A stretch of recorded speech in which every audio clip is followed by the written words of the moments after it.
नमस्कार, प्रणाम। मैं आपका दोस्त रिपोर्टर रोशन पटेल। आज मेरे साथ जुड़ चुके हैं गरखा विधानसभा से श्री मनोहर कुमार राम जी, जो कि जन सुराज के विधायक बनने वाले हैं, विधायक प्रत्याशी हैं।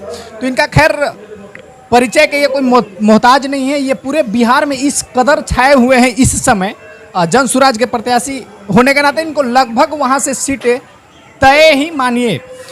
तो चलिए विधायक जी, आप परिचय अपना थोड़ा सा दे लीजिए पहले। जी नमस्कार, मेरा नाम मनोहर कुमार राम है और गरखा विधानसभा क्षेत्र के भाई प्रत्याशी हुए। हाँ, तो मनोहर जी, हम ये जानना चाह रहे हैं कि जिस तरह से आपका नाम और जनसुराज के नाम पूरे बिहार में छाए हुए हैं, जिस तरह जहाँ पर देखिए फेसबुक, यूट्यूब, इंस्टाग्राम, जहाँ भी खोलिए सिर्फ और सिर्फ जनसुराज ही दिख रहा है।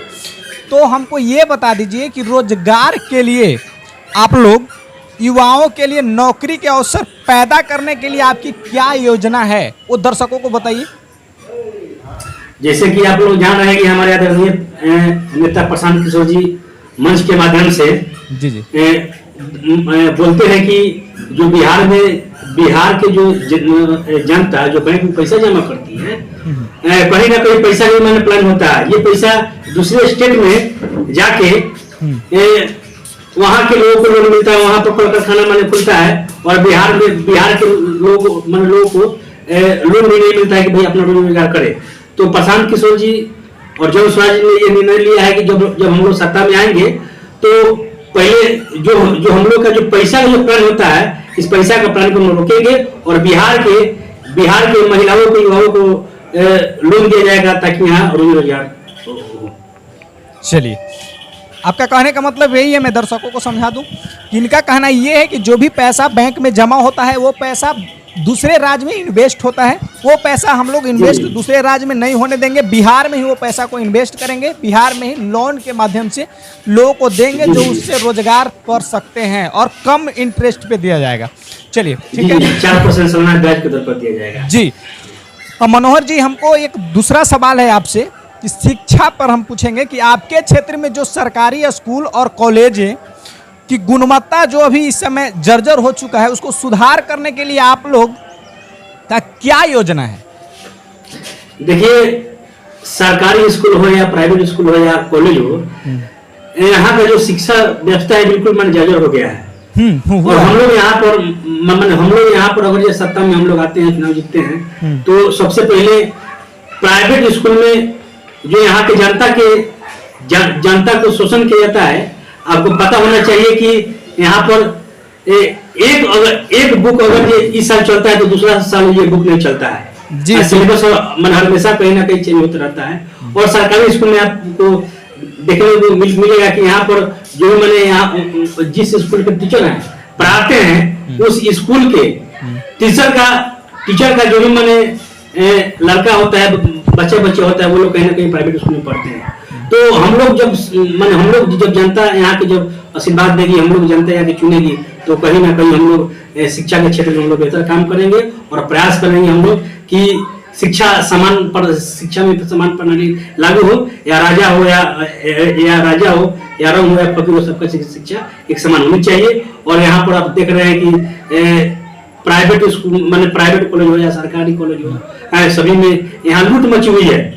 और हम लोग सत्ता में आएंगे तो ये जो लूट जो मची हुई है और इसको हम लोग खत्म करेंगे और जितने भी यहाँ पर डिग्री कॉलेज बंद हुई है इसको हम लोग चले करने का काम करेंगे। चलिए, एक सवाल आपका आंसर से मिला हमको, वो जो है कि आप कहें कि प्राइवेट स्कूल वाले जो हैं, जो हर एक साल सिलेबस चेंज करता है, हर एक साल गरीब के जो बच्चा है ना, उसको बहुत समस्या है, बहुत बड़ी समस्या है, हर एक साल बुक को चेंज कर देता है। अगर वो बुक चेंज नहीं होगा तो और उसके पीछे वाला जो बच्चा है वो बुक से पढ़ सकता है कि नहीं पढ़ सकता? तो ये आप लोग आएंगे तो इसको चेंज कीजिएगा। ये जब आएंगे तो आप जब आएंगे आपका सरकार बनेगी तो प्राइवेट स्कूल में भी ये आप लागू कर दीजिएगा। हम करवाएंगे जी बिल्कुल, हम करवाएंगे, करेंगे। चलिए, बहुत अच्छा आपने ये जो कार्य करवाइएगा, लोगों को बहुत अच्छा, इससे बहुत बेनिफिट होने वाला है गरीबों की। चलिए, मैं तीसरा सवाल को लेकर के चलते हैं। बिजली और पानी और भी सड़क हो गए, गली हो गए, नली हो गए, ये सब जो मूलभूत है सुविधाएं, स्थिति को इसको सुधारने के लिए आप क्या कदम उठाएंगे? देखिए, बिजली हो गई, पानी हो गए, यहाँ जो सरकार का जो योजना था नल जल योजना, यहाँ नल जल योजना में जर्जर है। और यहाँ केवल नाम के लिए नल जल योजना केवल पेन पेपर पर और दिखावे के लिए है। ये लोग टावर लगाना खड़ा कर दिए हैं, लेकिन यहाँ के जनता का पानी सही से मिलता नहीं है। और बिजली का जो स्थिति है ये किसी से छिपा हुआ नहीं है। लगभग 24 घंटा में 8-10 घंटा बिल रहती है। और एक एक व्यक्ति का बिजली बिल महीना के 3,000, 4,000, 5,000, 10,000 किसी को माने बिजली बिल आता है। यहाँ पर जितनी माने सरकार की योजना बिल्कुल फ्लॉप्स है और केवल माने पेन पेपर पर काम होती है। यहाँ केवल सरकारी योजनाओं को दुरुपयोग किया जाता है। और यहाँ पर अफसरशाही है। अफसर लोग केवल माने लूटने वाला योजना बना के रखी हुई है। और यहाँ लूट के एकदम माने घोर मची हुई है। और हम लोग इस सत्ता में आएंगे तो जितनी भी माने ये जो जल व्यवस्था है इसको हम दुरुस्त करेंगे।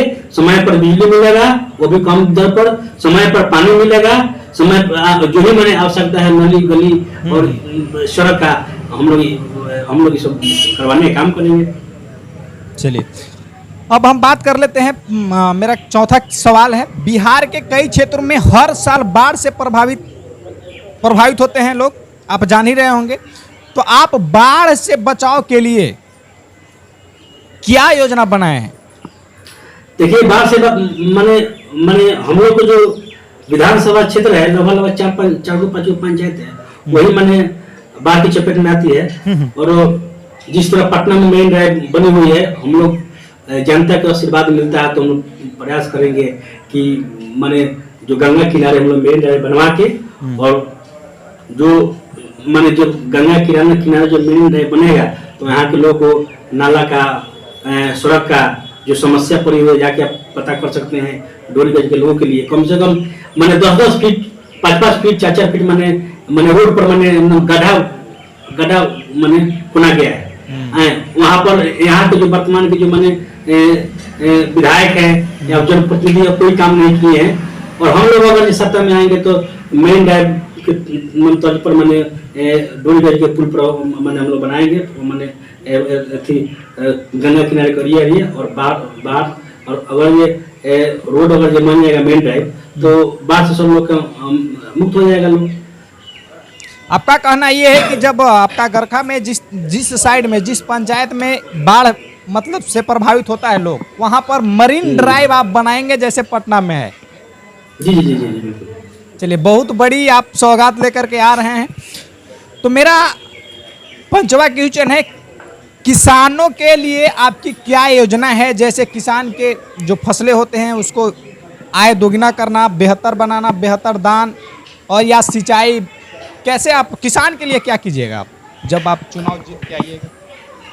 ऐसा है कि आपको पता होना चाहिए कि मैंने जन स्वराज के मैनिफेस्टो में जो 5वां जो काम है कि किसानों को खेती से इनकम होगा और मनरेगा से उसको खेती को जोड़ा जाएगा ताकि लोग कमर्शियल खेती कर सके। जैसे कि मसाला खेती कर सके, फूल का खेती कर सके, जड़ी बूटी का खेती कर सके और वो उससे माने नगदी इनकम कर सके। इसके लिए जन स्वराज के मैनिफेस्टो में है कि मनरेगा को मजदूर से जोड़ा जाएगा, जोड़ा जाएगा ताकि लोग को मजदूरी से लोग को राहत मिले, तभी जाके लोग बेहतर माने खेती कर सकते हैं। आपको पता होना चाहिए कि किसान बहुत सारे लोग जो है जितना लगाते हैं उतना इनकम होता नहीं है। इनकम मतलब जितना लगाते हैं उतना अगर निकल जाएगा तो माने बढ़िया कहिएगा। हर साल कहीं ना कहीं किसान माने खेती से परेशान है। इसलिए जन स्वराज ने ये माने निर्णय लिया है कि हम सरकार सत्ता में आएंगे तो खेती को मनरेगा से जोड़ेंगे और मजदूरी मुक्त किया जाएगा। अच्छा, तो जिस तरह से अभी बिहार में देखा जा रहा है, प्रत्येक विधानसभा में यही देखा जा रहा है कि बहुत सारे लोग तो जितना भी पार्टियां हैं सारा अपना दम लगा ही रहे हैं, लेकिन प्रशांत किशोर जी का जो अलग ही ये चल रहा है। तो अब आपको क्या लगता है? आप व्यक्तिगत बताइएगा, पार्टी के तरफ से नहीं बोलिएगा, व्यक्तिगत आपसे हम ये पूछना चाह रहे हैं कि मनोहर जी, आपको क्या लगता है कि जन स्वराज कुछ कर पाएगा बिहार में? अभी आने वाला जो चुनाव है उसमें इतिहास लिखा जाएगा जी? या मतलब व्यक्तिगत पूछ रहे हैं, व्यक्तिगत मेरा सवाल। हम व्यक्तिगत ही बता रहे हैं। जन स्वराज कर माने कर पाएगा नहीं, कर रहा है। आपको आपको बिहार में एकदम भूचाल मची हुई है। जौन स्वराज से जुड़ी मैंने पार्टियां है, या इंडिया गठबंधन के लोग है, या इंडिया गठबंधन लोग है, सभी लोग जौन स्वराज से जुड़ी हुई है। और आप देख सकते हैं कि मैंने जहाँ जहाँ प्रशांत किशोर जी का सभा होता है, यहाँ लाखों लाखों का, हजारों हजारों, 50,000 1 लाख का भी होता है। और इससे लगता है कहीं ना कहीं बिहार में विकल्प का अभाव था, और विकल्प के रूप में जौन स्वराज खड़ी है, मैंने खड़ा है।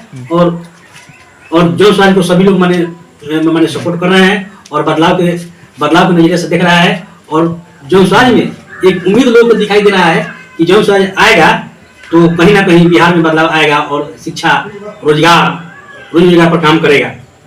हमको आशा ही नहीं, पूर्ण भरोसा है कि अब के बदलाव होगा और जौन स्वराज की सरकार माने रहेगा।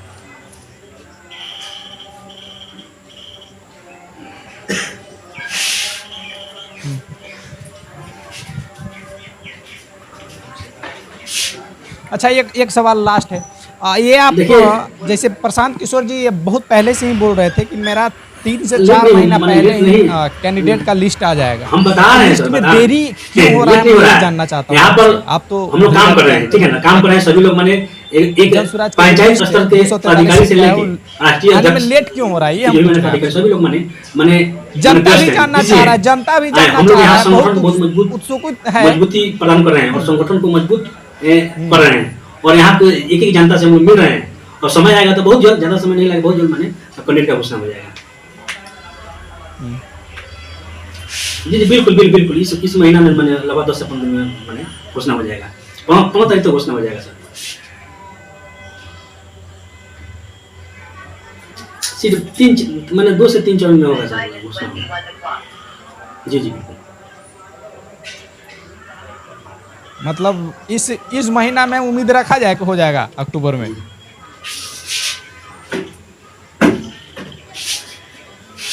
पूरे 243 सीट पे एक ही बार घोषणा होगा कि मतलब सीट वाइज होगा? 2 से 3 चरण में होगा। चलिए आप